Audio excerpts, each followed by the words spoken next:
90s rom-coms. As someone who loves watching them, I have to admit that I actually haven't seen that many. But I'm definitely planning to fix that. Pretty much every time I look up which rom-coms to watch, especially from the 90s, Pretty Woman always comes up. Recently, I was watching a K-drama, and it got mentioned there too, so I took it as a sign to finally give it a watch. 그 줄리아 로버츠 나오는 프리티 우먼 알아요? After I finished the film, I realized something. I wasn't getting frustrated or yelling at the screen over the characters' decisions. I actually really enjoyed it, and it genuinely felt like just a feel-good movie. Something that I feel like has been lacking for rom-coms that have been released over the last decade. I have to say though, if this movie were made today, well, it probably wouldn't be, but if it were, there would be a lot of changes. I have to say there were some scenes that felt a bit icky. But I'm not gonna hold that against the film because it was released in 1990. It was just a different time back then. Even with that, I think the movie still works for what it is. I enjoyed it, and I can absolutely see why now, why it was so beloved then, and why it is still recommended and talked about today. It's just a pure, straightforward rom-com with a simple, easy-to-follow story and a satisfying romance. Rom-coms today often feel silly and dramatic for the wrong reasons. Pretty Woman is simple, easy to follow, and genuinely well-crafted. And so today, I want to talk about that. Like the title already suggests, the movie is about Edward, a corporate raider. If you don't know what that is, like I was, here's Edward explaining it himself. I buy companies. What kind of companies?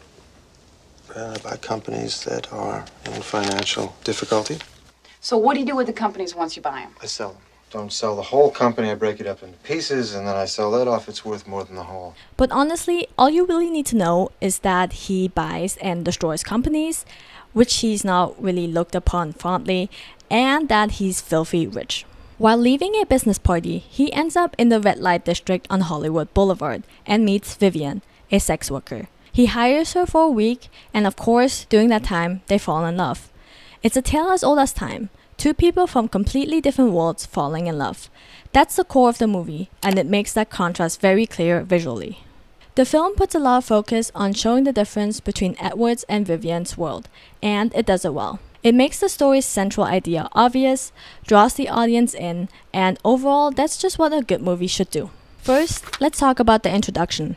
The way a movie introduces its main characters is so important. It tells us what we should know about them right away, how we're meant to see them, and shapes our first impression.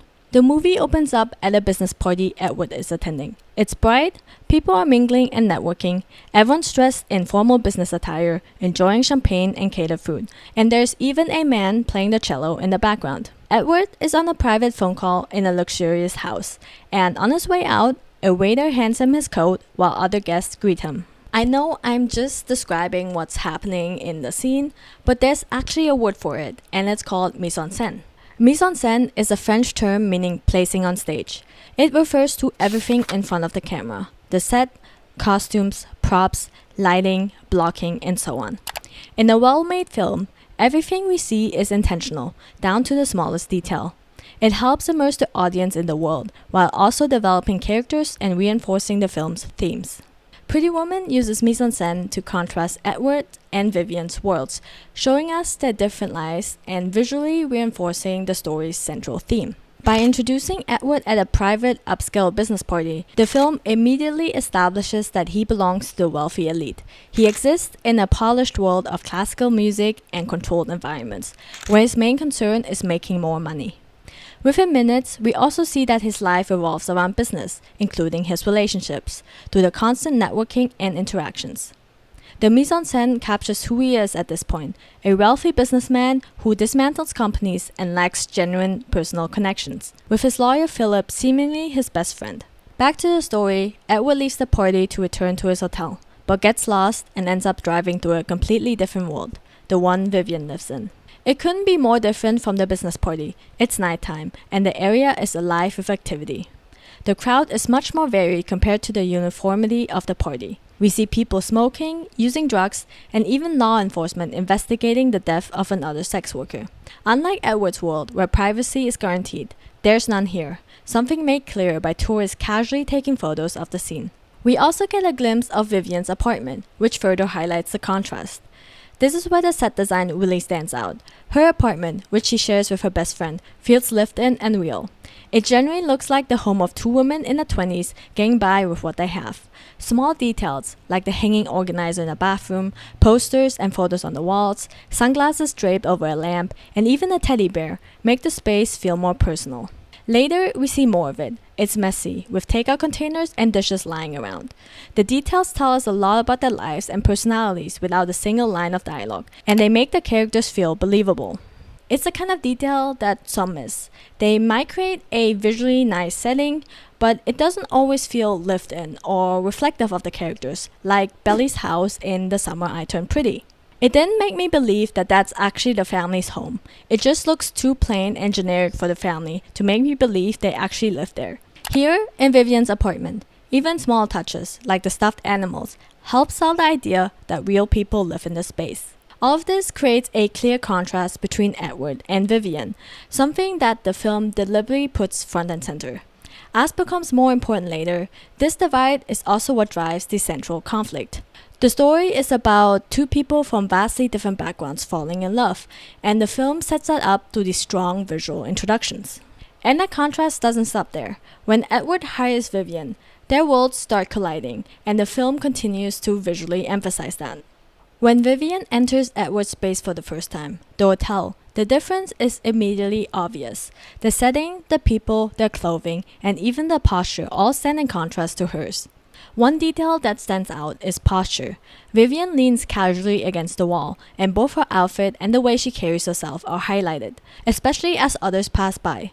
It's clear the film wants us to notice how out of place she seems, and these small details make that contrast feel real. On that note, I love how the film shows that Vivian sits however and wherever she wants to. It reflects how comfortable she is being herself and how little she worries about how she's perceived.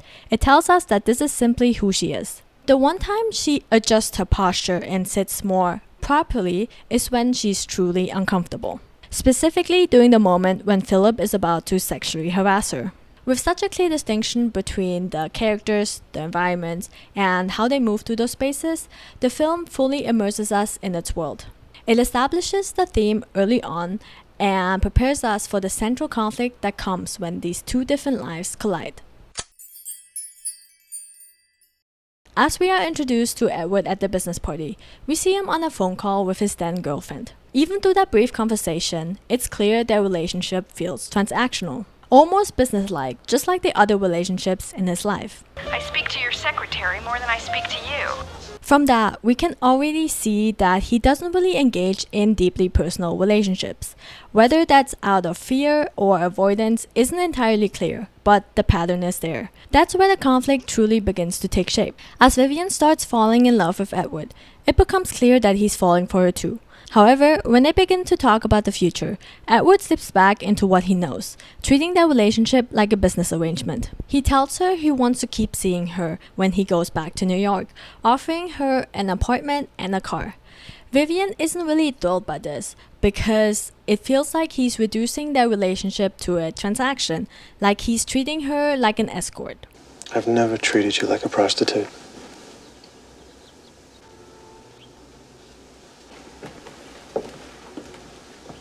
You just did. Vivian turns down the offer because she wants the fairy tale. She wants the knight in shining armor.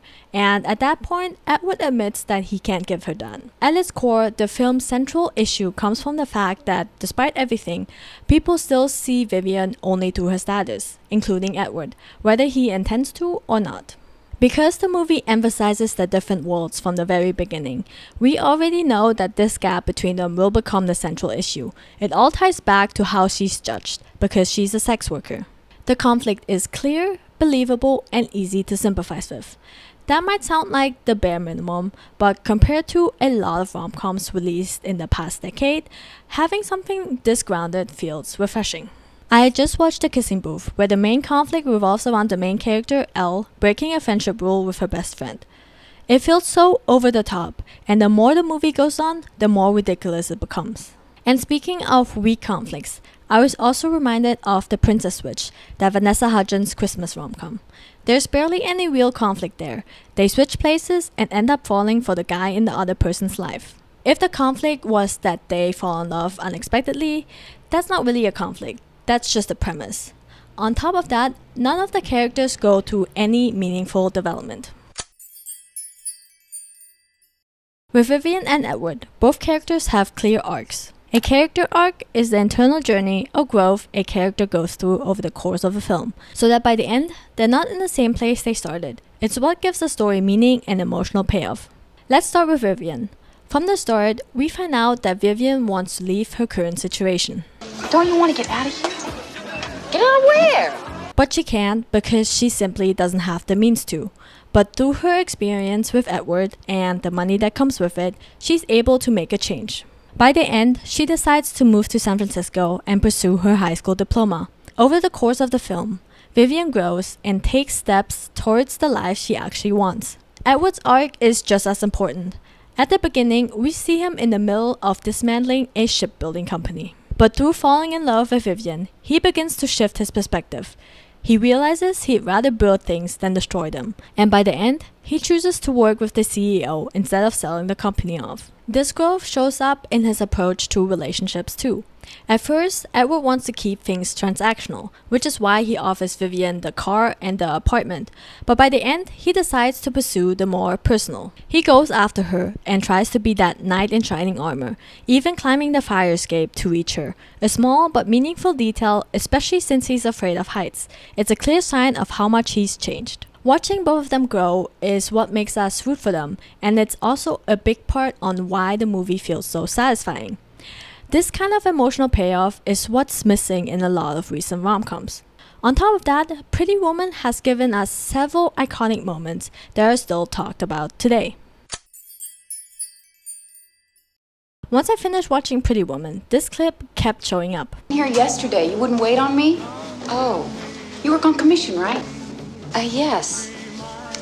Big mistake. Big. Huge. And that line quoted everywhere. That's when it really clicked for me on why the scene was so iconic. It's a satisfying moment of seeing Vivian get the last word in on people who judged her beforehand. It also made me realize on how rare these moments are in modern rom-coms. These days, all I see online are people making fun of scenes, and after seeing them, I get why. A lot of recent rom-coms feel like they're missing something. Watching Pretty Woman made me just think, can we please have these simple, feel-good movies again? Aside from that scene, there's another instantly recognizable moment, Vivian's red dress. If you look up iconic rom-com moments or famous red dresses in film, this one always comes up. The red dress has always been a powerful visual in cinema. It's bold and often associated with confidence, power, and allure, so of course, naturally, it always shows up in memorable scenes. There are plenty of iconic examples like Marilyn Monroe and Audrey Hepburn. But within rom-coms, this scene feels like a trendsetter. Vivian's red dress appears during the opera date, which is a key moment in the story. The opera date, La Traviata, is about a courtesan who falls in love with a wealthy man, which mirrors their own relationship. It deeply moves Vivian, and that night she breaks her no kissing on the mouth rule. It's also the moment she fully realizes she's in love with Edward. Since then, red dresses in rom-coms have often been used to mark big, emotional, or transformative moments.